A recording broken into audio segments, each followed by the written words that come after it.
Prokuroria pranë gjykatës shkallës parë të jurisdiksionit përgjithshëm në Korçë informon opinionin publik se në kuadër të një procedimi penal të regjistruar pas kallëzimit të bërë nga drejtuesit e degës postare në Korçë, janë kryer veprime të shumta hetimore lidhur me një rast të dyshuar abuzimi me fondet publike në degën postare Bilisht. Hetimet nisën pas një kontrolli të brendshëm administrativ, ku konstatuan mospërputhje të theksuara financiare me zgjendjes faktike të arkës, dokumentacionit financiar justifikues dhe të dhënave të pasqyruara në sistemin elektronik financiar. Nga verifikimet paraprake rezultoi se gjatë periudhës tetor 2025 janar 2026, dyshohet se janë kryer veprime të kundërligjshme në administrimin e fondeve kesh përmes manipulimit të mandateve të pagesave, ndërhyrjeve në të dhënat e sistemit financiar, si dhe administrimit pa rregull të dokumentacionit kontabël.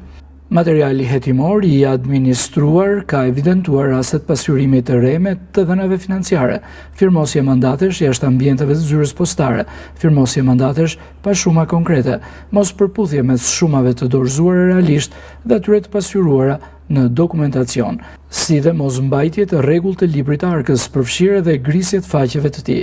Si pasojë e këtyre veprimeve dyshohet se është shkaktuar një dëm ekonomik me vlerë të konsiderueshme, i cili aktualisht po i nështrohet ekspertimit financiar. Në kuadër të këtij procedimi penal, pas kryerjes së veprimeve hetimore ndaj shtetaseve PSH përgjegjëse në zyrën postare Vishocic dhe EC arkëtare në degën postare Bilisht, është saktuar fillimisht masa e sigurimit personal në mungesë. Pas ekzekutimit të kësaj mase dhe zhvillimit të seancës për marrje në pyetje të tyre, gjykata vendosi vazhdimin e masës së sigurimit personal, arrest në shtëpi ndaj të dyja shtetaseve.